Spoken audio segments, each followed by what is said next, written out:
National, vous suivez le 19h50 dont voici les principaux titres ce soir.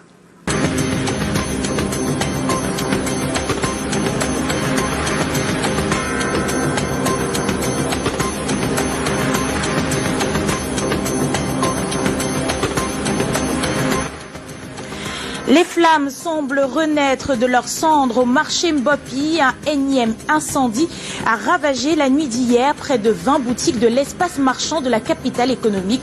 Au grand désarroi des commerçants, au marché Mbopi, les flammes coûtent extrêmement cher. Les détails dans ce journal. Quand les mototaximens décident de griller le feu rouge du gouvernement, ce mardi, des conducteurs ont envahi la capitale pour s'opposer à l'interdiction d'accès au centre urbain. Une conduite qui a mené à la collision avec les forces de l'ordre. Mototaxi, ça passe ou ça casse, le dossier du 19h50. Boycott chorus pour les députés du SDF à l'Assemblée nationale. Ils ont joué à la chaise vide à l'ouverture ce jour de la session parlementaire du mois de novembre. Les précisions dans ce journal. Paul Biya annonce le statut spécial pour les régions du Nord-Ouest et du Sud-Ouest. Le chef de l'État a évoqué le sujet ce mardi à Paris, où il prend part au 2e forum sur la paix comme solution à la résolution de la crise dans les zones dites anglophones. Une intervention qui entérine une des recommandations du Grand Dialogue national.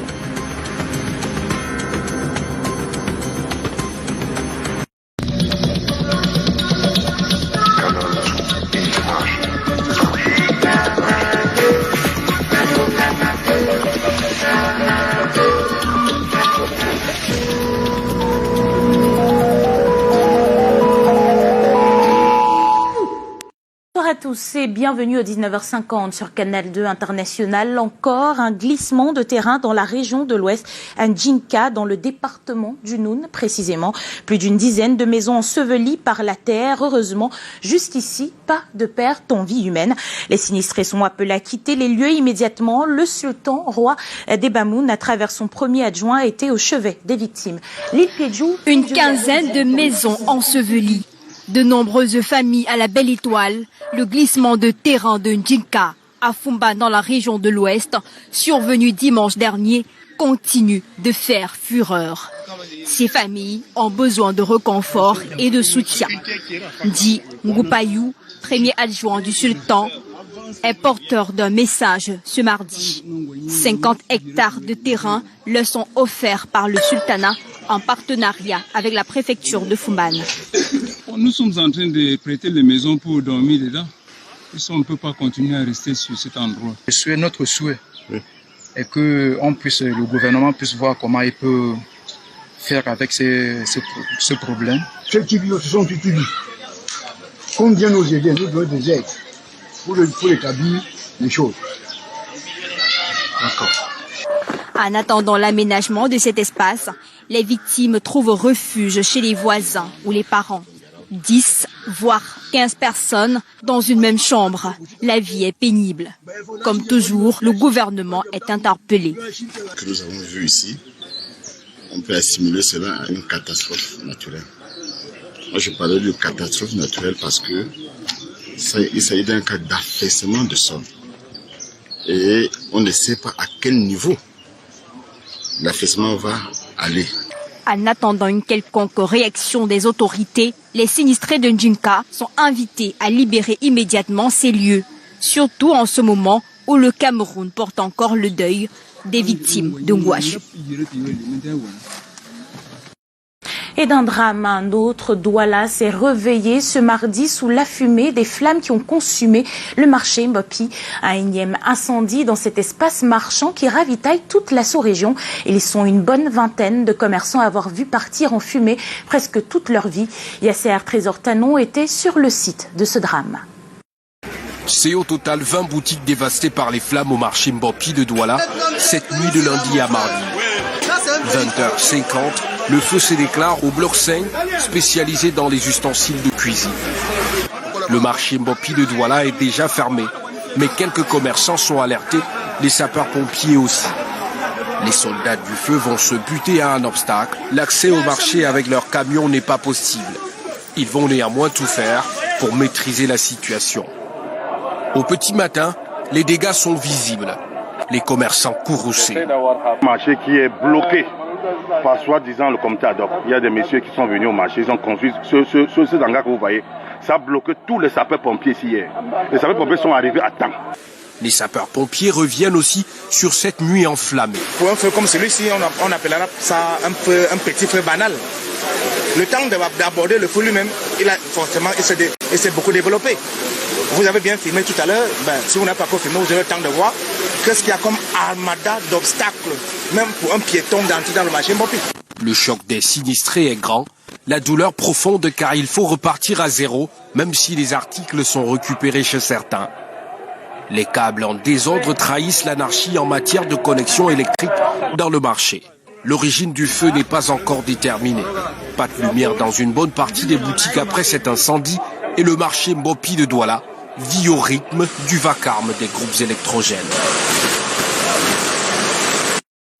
Le marché de Mbopi qui subit ainsi la furie des flammes pour la deuxième fois au moins en l'espace d'un an. Comment comprendre la récurrence de ces brasiers? L'incivisme des commerçants et les installations électriques anarchiques sonnent comme les causes premières de ces incidents. Michael Chikyo et Marius Kossou ont mené la réflexion pour nous. Un fait qui peut paraître anodin, mais qui trouble tout de même, ces incendies dans les marchés se produisent la plupart du temps en période de fin d'année. La chaîne de responsabilité s'élargit au fil des incidents. C'est la faute à tout le monde. Vous savez que dans les causes de feu, il y a ce qu'on appelle les causes humaines, les causes technologiques et les causes naturelles. Mais nous avons tendance à penser qu'ici, l'humain et le technologique prennent beaucoup plus de part. Parce que du côté humain, rien n'est fait pour respecter la norme en matière de construction et d'installation électrique. Le travail de prévention mené en amont pour éviter ces brasiers bute malheureusement à la volonté des parties prenantes quant à leur application. On vit dans un environnement qui est favorable à la prise de risque. Mais on remarque que la plupart des personnes la plupart des parties intéressées pertinentes font le copier-coller. On a besoin d'un Made in Cameroun en termes managériels et normatifs. Nos normes camerounaises sont en cours d'élaboration, mais il faudrait qu'elles soient connues, expliquées. Cependant, la tâche des équipes de sapeurs-pompiers sur le terrain rencontre des traquenards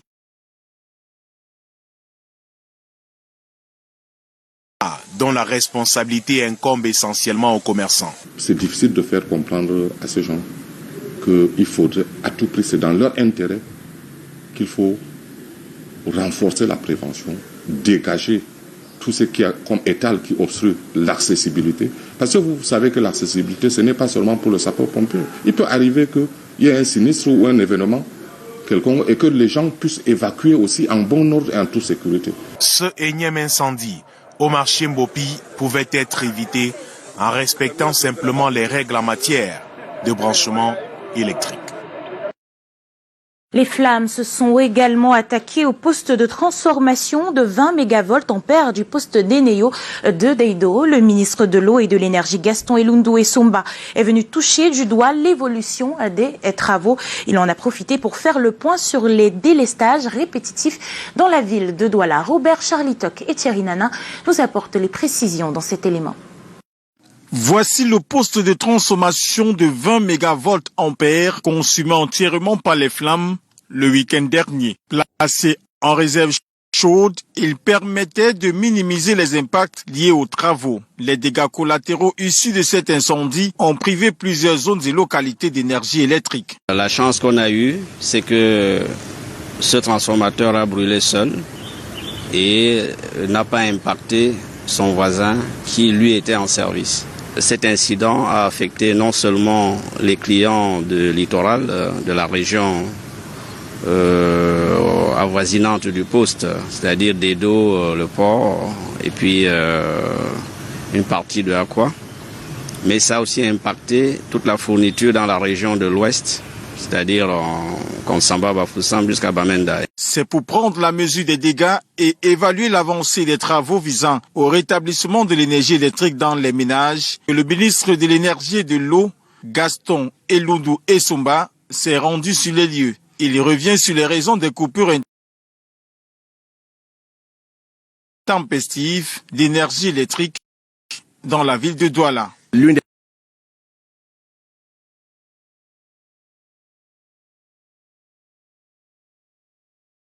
principales causes, c'est le déficit.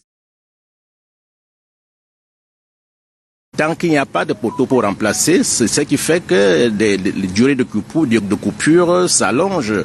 Donc il faudrait qu'on soit à mesure d'approvisionner nos magasins en poteaux. Ici, au poste Eneo de Daïdo, les travaux sont achevés depuis la nuit de lundi à mardi et l'on rassure de la fourniture d'énergie électrique dans les ménages. Nous l'annoncions en titre, le président de la République prend part à la 2e édition du Forum de Paris pour la paix qui s'est ouvert aujourd'hui. Paul Biya a participé ce mardi à un panel ayant pour thème reconnaître le Sud pour une gouvernance mondiale plus équilibrée, au cours duquel il a justement évoqué les questions de gouvernance locale en annonçant un statut spécial pour les zones du Nord-Ouest et du Sud-Ouest. Les détails avec Eric Golf-Quachou, notre correspondant à Paris. La 2e édition du Forum de Paris sur la paix s'est ouverte ce mardi 12 novembre à Paris. Cette réunion vise à encourager les États à travailler avec les sociétés civiles, les entreprises et les ONG pour trouver de nouvelles solutions sur le changement climatique, le développement, les nouvelles technologies, la culture et l'éducation ou encore la paix et la sécurité. Le président français Emmanuel Macron a donné le coup d'envoi ce matin aux côtés du vice-président chinois, de la présidente de la Commission européenne et du président de la République, Paul Biya. Au total, une trentaine de chefs d'État et de gouvernement sont présents ce matin pour discuter afin de trouver les solutions de renforcement du multilatéralisme, de la coopération entre les pays face à la montée des égoïsmes nationaux. Après la cérémonie d'ouverture, le président de la République, Paul Biya, a pris part aux côtés de la secrétaire générale de la francophonie à un panel ayant pour thème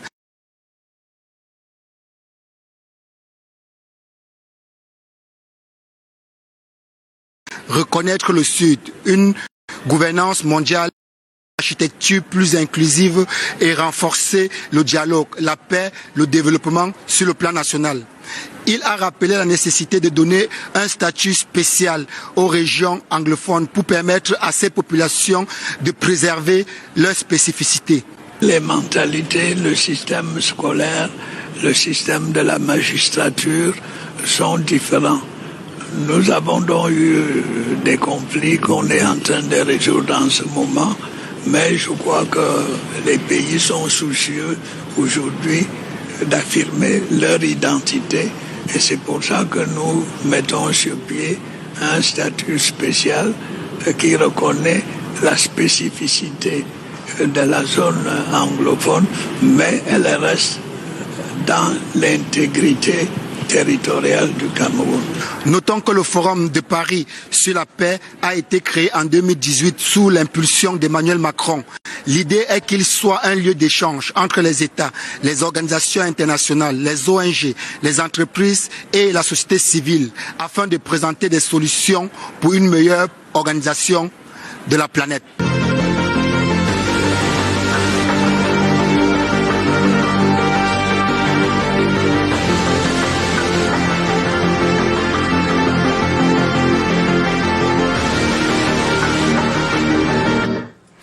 Depuis près de 72 heures, le voile est tombé sur le rendez-vous des municipales et les législatives. Le renouvellement attendu des exécutifs municipaux et des députés est donc attendu justement le 9 février 2020. Une attente qui va avec un regard parsemé d'interrogations sur le cas des régions du Nord-Ouest et du Sud-Ouest. Patrick Christian Dobo fait l'analyse pour nous ce soir. La convocation du corps électoral ce 10 novembre par le président de la République alimente déjà le débat sur la capacité du pays à tenir le rendez-vous sur l'ensemble du territoire. Les cas spécifiques du Nord-Ouest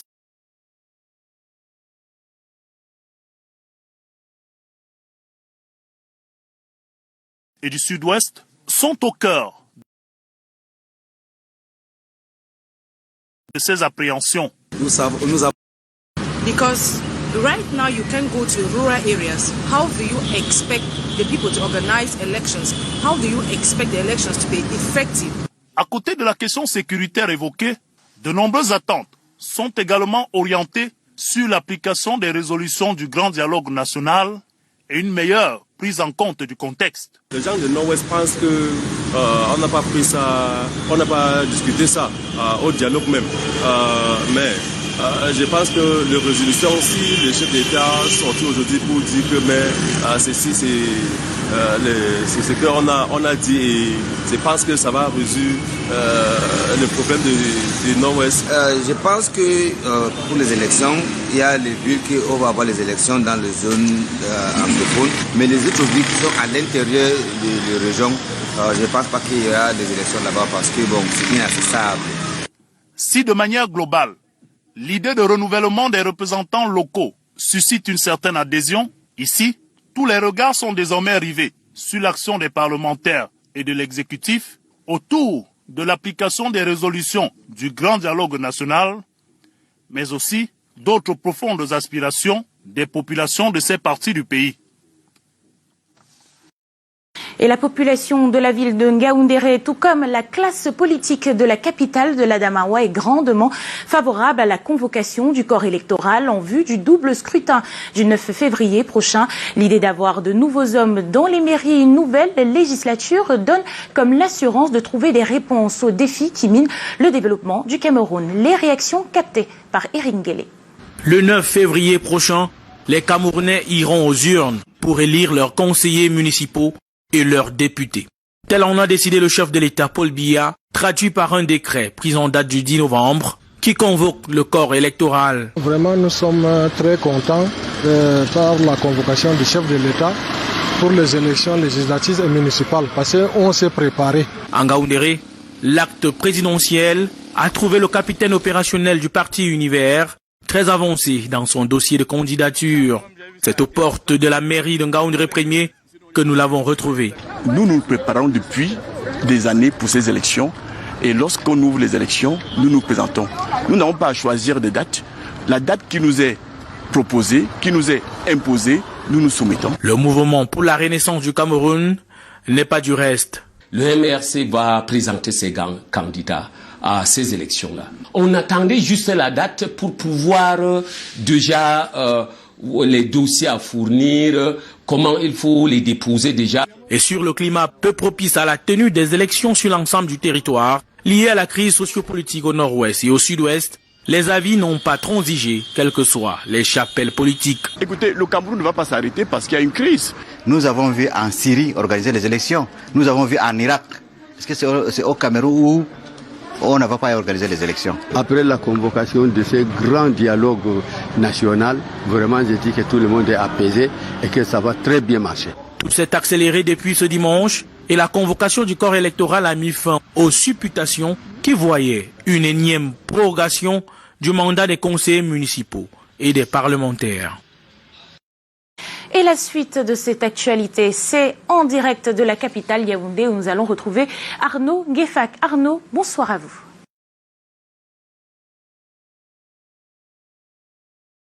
Catherine Mokouri, madame, monsieur, bonsoir. Législative et municipale du 9 février 2020, restons-y.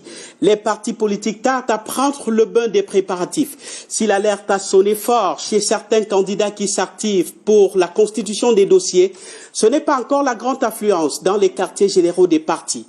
Morceau choisi les 4 partis politiques au peloton de tête de la dernière élection présidentielle.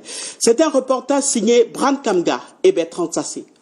Température à 37 degrés au siège du secrétariat général du comité central du Rassemblement démocratique du peuple camerounais. 3 jours après la convocation du corps électoral, certains dossiers sont réglés en attendant les directives du président national. Nous sommes dans l'attente des directives qui seront celles du président national en vue de la désignation de nos candidats à cette élection. Mais les militants viennent, pour ceux qui veulent être candidats, se mettre en règle avec le parti, notamment en ce qui concerne le paiement des cotisations annuelles. J'ai vu M. Cabral Libye. L'heure n'est plus à l'attente. Au Parti camerounais pour la réconciliation nationale, Cabral Libye était à Iseka ce mardi pour produire les pièces judiciaires. Il sera candidat aux législatives dans le Nyong-Ekele. Le PCRN, à date, pourrait, si la date limite était aujourd'hui, compétir dans une trentaine de circonscriptions législatives et municipales. Mais ce n'est pas évident, c'est un parcours de combattant. Malgré la crise anglophone qui se poursuit, au regret du mouvement pour la renaissance du Cameroun, le MRC sera de la compétition. Le MRC entend avoir des candidats sur toute l'étendue du territoire national, les 10 régions, les 58 départements. Bémol, le code électoral non consensuel. Le Social Democratic Front, seul parti de l'opposition disposant d'un groupe parlementaire à l'Assemblée nationale, cogite encore sur sa participation ou pas au scrutin du 9 février 2020. Date limite de dépôt de dossier de candidature le 26 novembre. Ce n'est pas encore la grande affluence. Exhortation à aller de l'avant pour la mise en œuvre des résolutions du grand dialogue national et matérialisation de la saine collaboration budgétaire entre le législatif et l'exécutif, deux temps forts du discours du président de l'Assemblée nationale à l'ouverture de la session ordinaire de novembre ce jour à Yaoundé. La session consacrée à l'examen et à l'adoption du budget de l'État pour l'exercice 2020 se veut un moment studieux selon le président Kavaye Djibril, que je vous propose d'écouter dans cet extrait sélectionné par Ghislain Pierre Essonneau. L'Assemblée nationale adresse toutes ses félicitations et ses encouragements au ministère des Finances et au ministère de l'Économie, de la planification et de l'aménagement du territoire, tous deux artisans de ces pertinentes innovations. Notre souhait est, d'une part, de les voir prospérer pour apporter une offre nouvelle dans les rapports entre l'exécutif et le législatif, et d'autre part, d'œuvrer efficacement pour le bien-être de nos compatriotes. Le fait marquant opposable à l'ambiance d'ouverture de cette session de novembre, c'est la non-présence des députés du Social Democratic Front. Ils ont préféré jouer à la chaise vide, jetant comme un coup de froid au début des travaux. Les députés présents, eux, ont affiché un air de « si je pars et je ne reviens pas », bien ambitieux. Comment compte rendu de Ghislain Pierre Essonneau et Serge Alain Ziebou? Pas l'ombre des députés SDF à l'hémicycle d'Ngoaekele. Les 14 sièges de ce parti politique sont restés vides en protestation de la convocation du corps électoral par le président de la République sans préalable d'une paix totale retrouvée dans leur fief, le fief du parti au nord-ouest et au sud-ouest. Une grimace qui en dit long, autant que la mine des députés à l'entrée de ce qui sera une dernière session pour certains élus de la nation. Pendant cette session, nous allons nous atteler à pouvoir nous faire investir. C'est une autre bataille. Et on dit qu'on va passer les 30 jours ici, c'est trop dit parce qu'il faudrait que nous rentrons à notre base, nous faire investir et revenir. Donc on a peut-être qu'un week-end ou deux que nous ne serons pas là, mais nous serons là présentement à l'Assemblée nationale. Le corps à Yaoundé, le cœur et l'esprit déjà sur le terrain pour ceux qui vont bénéficier de l'investiture de leur parti politique. En tant que dirigeant du secrétaire général de l'Union de la population du Cameroun, donner aussi le meilleur de moi-même pour organiser mes équipes par rapport aux échéances électorales qui s'annoncent. Pas de frilosité, mais c'est tout comme une ambiance psychologique logique. Le dépôt des dossiers des candidatures est déjà pressant. Pour nous, la question de découpage électoral, c'est une question dynamique qui doit tenir compte de ces aspects quantitatifs en termes d'accroissement de la population, mais qualitatifs en termes de représentation sociologique et géographique. Il n'y aura pas d'école buissonnière à l'Assemblée nationale, mais il faudra faire avec les ambitions personnelles des députés, cette fois en vraie fin de mandat. Au Sénat, le Social Democratic Front a également opté pour la chaise vide. Les 7 sénateurs issus de ses rangs n'ont pas assisté à la plénière d'ouverture, ce qui n'a pas outre mesure perturbé les travaux, le quorum étant largement atteint. Une plénière consacrée au discours d'ouverture du Lamido Aboubakari Abdoulaye, premier vice-président de la Chambre haute du Parlement, Au nom du président Marcel Nyadifendi, grand absent de cette plénière, je vous propose d'écouter ici les raisons de ce boycott du Social Democratic Front exprimé par le sénateur Waniga Sendu SDF au micro de Serge Alanziebou. Nous pensons que les résolutions de ce grand dialogue, nous devons les appliquer. Donc c'est pour cette raison que nous avons décidé de marquer notre désaccord en ne pas participer à la séance d'ouverture. Mais de toute façon, si le statut spécial qu'on veut accorder aux deux régions, nous allons voir le contenu. Si ce contenu répond aux aspirations de la population de ces deux régions. Situation très tendue ce matin entre mototaxis et forces de l'ordre à Yaoundé. Ces échauffourées sont la conséquence d'un communiqué du gouverneur de la région du centre délimitant le périmètre urbain interdit d'accès aux motos. Le coup de force des éléments de la police et de la gendarmerie a vite ramené le calme dans la capitale. Journée folle d'affrontements entre mototaximènes et forces de l'ordre, ici racontée par Janice Kamga et Michel Foucault. BG. Difficile de faire appliquer la décision interdisant la circulation des mototaxis au centre-ville de Yaoundé. En matinée, des échauffourées ont opposé mototaxis de différentes zones de la ville et des policiers. En signe de mécontentement, les manifestants ont barré les routes comme ici, au carrefour Mek et Nkolmesek. Au carrefour 6e Etoudi, la rixe s'est faite assez violente. Les conducteurs de motocycles à usage commercial réclament la modification de l'arrêté délimitant les zones interdites par le gouverneur de la région du centre. Ça cuit vraiment, maman. Cette fois-ci, on ne peut plus supporter. Moi, j'ai mes choses à faire, mes cotisations. J'ai ma petite soeur qui fréquente au lycée Leclerc. Elle passe sous la pluie alors que chaque matin, elle accompagne avec ça. On va faire comment porter les élèves le matin pour aller au lycée Leclerc, ils refusent. Les élèves sont là, ils marchent à pied. Tu as vu le matin, il y avait la pluie, tout ça. Ils sont venus, les gendarmes, les policiers, ils nous bloquent, nous on ne passe pas, on ne doit pas garer. Bon, on ne sait pas ce qu'on veut, parce qu'on ne sait pas comment on va faire pour vivre. En après-midi, la situation a évolué. Peu à peu, le calme s'est installé. L'intervention des forces de maintien de l'ordre a été salutaire. Postés dans des points stratégiques de la ville, ils ont pu disloquer la foule en furie. Des manifestants ont été appréhendés et leurs motos saisies. Il faut que le gouverneur voit ça. Ça ne donne pas. Vrai, ça doit déranger ses mains. C'est ça qui me nourrit, c'est ça qui nourrit mes enfants. On vient interdire à les Bessikina de rouler au sous-quartier. D'ailleurs, à Yaoundé, où est le sous-quartier à Yaoundé? Partout, il y a goudronné, on va dire là que sous-quartier, on va aller travailler où? Et là-bas, il n'y a pas les motos. La situation est stable pour le moment.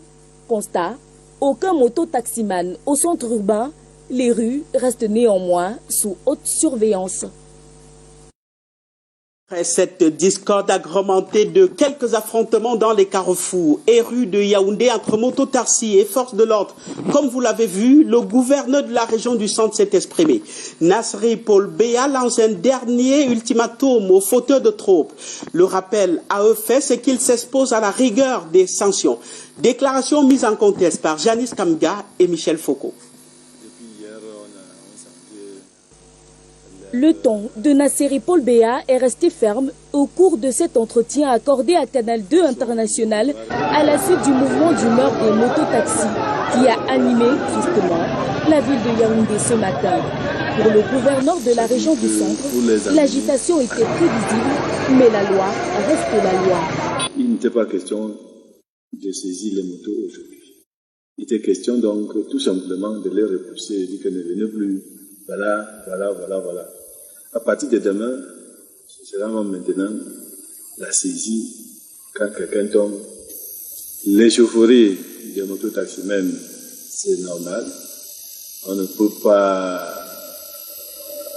couper le pain de quelqu'un sans qu'il se plaint. On continue la sensibilisation. Mais si un mototaximan se comporte mal vis-à-vis de l'autorité de l'État, on ne peut pas le tolérer. La plus haute autorité de la région met en garde les conducteurs de motocycles à usage commercial. Ils sont assujettis au respect des zones interdites délimitées. Tout contrevenant s'expose à de lourdes sanctions. sa moto sera saisie. Et selon l'arrêté conjoint signé par le préfet et le délégué du gouverneur, il y a une amende de 25 000 francs qui est payée, et 5 000 francs, 25 000 francs pour la fourrière et 5 000 francs. Et je voulais insister que nous allons ajouter jusqu'à ce qu'il puisse fournir les documents de sa moto. Il va même plus loin en citant les conducteurs de 2 roues à usage privé. Les autres automobilistes, c'est-à-dire les gens des motos cyclistes, qui utilisent les motos pour leur fin personnelle, c'est-à-dire pas commerciale, c'est-à-dire pour aller au travail, ils doivent avoir des autorisations spéciales. Ces autorisations spéciales qui est signée par le préfet. La messe est dite, désormais tolérance zéro, car nul n'est censé ignorer la loi. À la pomme de discorde, ce qu'on a appelé zone interdite d'accès aux mototaxis. Le communiqué du gouverneur, moins dur que l'arrêté conjoint préfet du Foundi et délégué du gouvernement auprès de la communauté urbaine de Yaoundé du 12 février 2012, fait une circonscription de ce périmètre urbain reparti en 7 zones. Plus de précision dans cet élément. Yaoundé, chasse ouverte. Autorité et toutes ses forces parées. Les mototaxis en ligne de mire. Cette zone définie comme temple interdit aux motos. Premier enfer circonscrit pour engins à 2 roues, Carrefour et Mia. Assemblée nationale, ambassade de France, Olezoa, Carrefour Vort, génie militaire et université de Yaoundé 1. Deuxième zone rouge déclarée mobile Olezoa, Carrefour à Tanganambala, brasserie, base aérienne 101 jusqu'à l'aéroport. Troisième zone interdite, mobile omnisport. Eligezoa, Carrefour et Toudi. Batalonkak, Carrefour Lonkak, Coleton et Bastos. Le cercle numéro 4, où les motos sont déclarées non grata, part de l'école de police au Carrefour Palais des Congrès, en passant par Tinga. Dans la zone 5, on retrouve le Mont Fébé, Carrefour Bastos, Palais des Congrès, Nouvelle Route Bastos, Carrefour Ouada, Éducation, Permanence du parti RDPC et Carrefour Emia. Le 6e périmètre dangereux concerne le Carrefour Ouada. Rond-point, service du Premier ministre. Boulevard du 20 mai, poste central, commissariat Kondongo et Mvogada. Mvogada, Eligesono, quartier Fouda et Omnisport. Le dernier des terrains désormais hostiles aux motos, poste central et Carrefour Coron. À bon entendeur. Madame, Monsieur, gardez la pêche de l'information. Mais on continue à Douala avec vous, Aimé Catherine Mokouri. Bonsoir. Bonsoir à vous Arnaud Ngefak, vous qui parliez de conducteurs de moto. Il faut dire qu'une information tombe à l'instant. Un accident vient de se produire sur le pont du Vaury. Ce dernier aurait fait 3 morts selon les premières informations. Un conducteur de mototaxi et ses 2 passagers entrés en collision avec un camion. Nous y reviendrons certainement. Le temps pour nous d'ouvrir la page des sports de ce journal. De bonnes nouvelles ce soir. Ça passe pour le Cameroun. Les Lions indomptables du football sont venus à bout de la Côte d'Ivoire sur le score de 2-1. Les pouliches d'Alain Djemfa ont dû cravacher dur et il a fallu un but sur pénalty dans les derniers instants pour sauver la mise. La qualification pour l'ultime tour des éliminatoires. Retour sur la rencontre chargée d'émotions avec Marc-Lionel Chameau et Francis Guébenan. « 85e minute de jeu. Shoot Njoya Adjara délivre le Cameroun.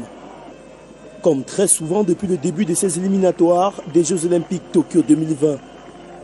Avant ce but décisif, l'attaquante de Valerenga et ses coéquipières ont longtemps tergiversé face aux Ivoiriennes. Ce sont même les visiteuses les premières à se mettre en évidence. Mais Ange Baou, nouvelle ange gardienne des Lions indomptables, veille. 28e minute de jeu. Shoot Joya Adjara sonne le réveil des troupes et sert sur un plateau en or Charlène Meillon. 1-0 pour le Cameroun. Dans la foulée, les Ivoiriennes manquent de peu d'égaliser. Elles ont plus de réussite au retour des vestiaires. Profitant d'une sortie manquée de Baou, Jessica Abi égalise. 47e minute, stupeur au stade Amadou Ahidjo de Yaoundé. Le Cameroun est virtuellement éliminé. Il faut s'imposer à tout prix. Aboudi Onguene l'a compris. Heureusement, elle se rattrape en obtenant un penalty à 6 minutes du terme. Qui d'autre que Chout Adjara pour qualifier le Cameroun. Victoire de buts à 1. Ils ont très bien joué. Ils ont posé le ballon. Ils ont fait ce qu'il fallait. Les gars sont revenus en deuxième mi-temps. Les premières minutes, je ne sais pas, peut-être c'est la panique face au public.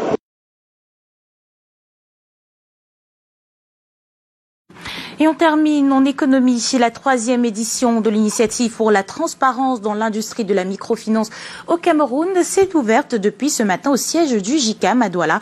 Une 3e édition présidée par le chef de division des microfinances représentant le ministre des Finances durant 2 jours. Les participants venus des pays de la zone CEMAC vont s'appesantir sur l'usage des bonnes pratiques et la promotion de la transparence, gage de soutien des bailleurs de fonds dans le secteur des microfinances. C'est aussi une occasion d'examiner la mise en conformité de l'ensemble des microfinances au Cameroun. Ayatou Sanda, représentant du ministre des Finances, et David Kenyé, promoteur Itimac, sont au micro de Bertrand Quetchouan et Armand Pagna.